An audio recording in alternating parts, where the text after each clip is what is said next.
Hi friends, NGS family ಬ್ಲಾಗ್ಗೆ ಸ್ವಾಗತ. ಇವತ್ತು ನಾನು ಕುಂಬಳಕಾಯಿ ಪಲ್ಯನ ಯಾವ ರೀತಿ ಮಾಡೋದಂತ ತೋರಿಸ್ತಾ ಇದ್ದೀನಿ. ಇದೆಲ್ಲ ಕಟ್ ಮಾಡ್ಕೊಂಡು ನಾನು ಈ ಥರ ಗೀರ್ಕೊಂಡು ಚಿಕ್ಕ ಚಿಕ್ಕದಾಗಿ ಹೆಚ್ಚಿಟ್ಕೊಂಡಿದ್ದೀನಿ. ಇವಾಗ ಬಾಣಕ್ಕೆ ಆಯಿಲ್ ಹಾಕಿ ಸ್ವಲ್ಪ ಸಾಸಿವೆ ಹಾಕ್ಕೊಂಡು ಅನ್ನ ಮಾಡ್ಕೊಂಡಿದ್ದೀನಿ. ಇವಾಗ ಇದಕ್ಕೆ ನಾವು ಕುಂಬಳಕಾಯಿನ ಮಿಕ್ಸ್ ಮಾಡ್ತೀವಿ.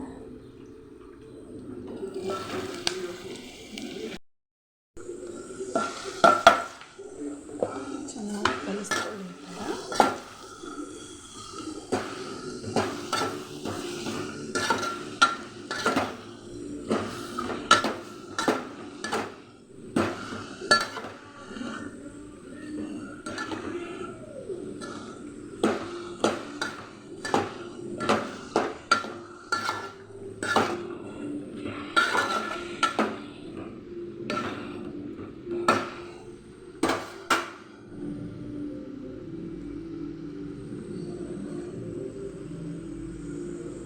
ಒಂದು 5-10 ನಿಮಿಷ ಮೇಲೆ ಅದು ಮೇಲೆ ಒಂದು ಪ್ಲೇಟನ್ನು ಮುಚ್ಕೊಂಡು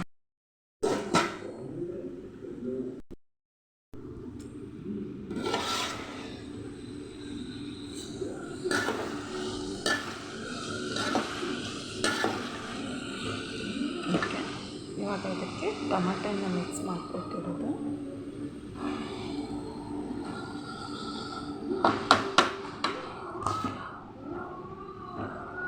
ಚೆನ್ನಾಗಿ ಕಲಿಸ್ಕೊಳ್ಳಿ ಈ ಥರ.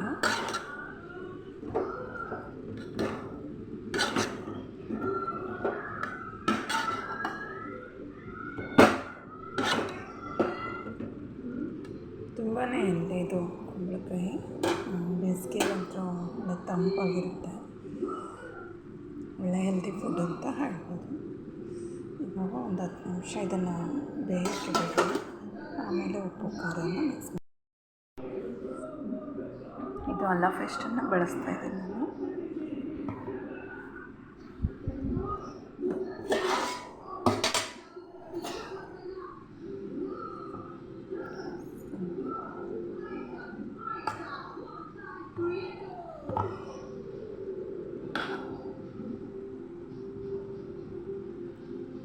ಅರಿಶಿನ,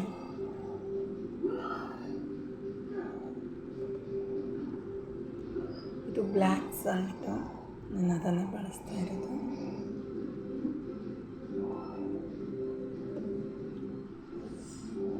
ಹೆಲ್ದಿ ಆಗಿರುತ್ತೆ, ಇದು ಒಳ್ಳೆಯದು.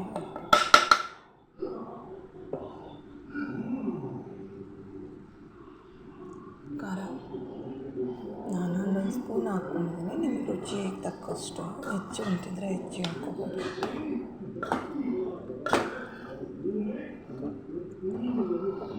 ಚೆನ್ನಾಗಿ ಮಿಕ್ಸ್ ಮಾಡಿರ್ತಾರೆ.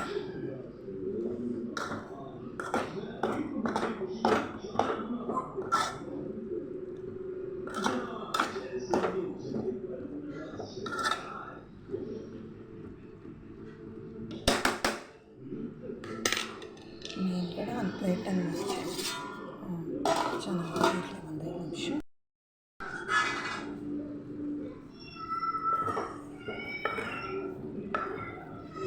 ಚೆನ್ನಾಗಿ ಕುದ್ದಿದೆ. ಇವಾಗ ಅದಕ್ಕೆ ಸ್ವಲ್ಪ ಶೇಂಗಾ ಪುಡಿ ಅಥವಾ ನೀವು ಖಾರ ಎಳ್ಳಿನ ಪುಡಿ ಯಾವುದಾದ್ರೂ ಮಿಕ್ಸ್ ಮಾಡ್ತೀನಿ. ನಿಮಗೆ ಯಾವ್ದು ಇಷ್ಟ ಅದನ್ನು ಕೊತ್ತಂಬರಿನೇ ಆ್ಯಡ್ ಮಾಡ್ತಾಯಿದ್ದೀನಿ ಅದಕ್ಕೆ.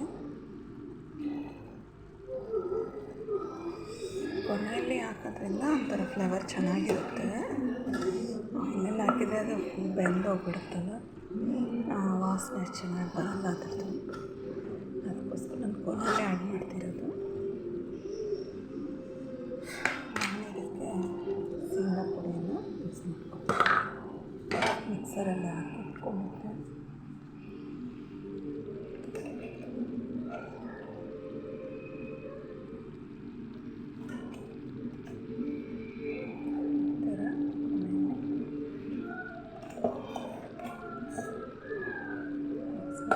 ಚೆನ್ನಾಗಿ ಕಲಿಸಿ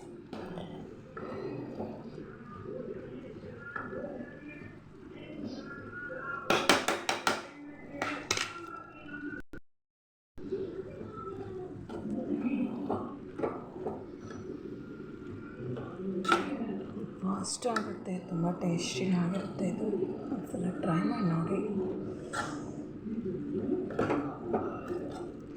ಚಪಾತಿ, ರೊಟ್ಟಿ, ಅನ್ನದ ಜೊತೆಗೂ ಚೆನ್ನಾಗಿ ಅನಿಸುತ್ತೆ ಇದು.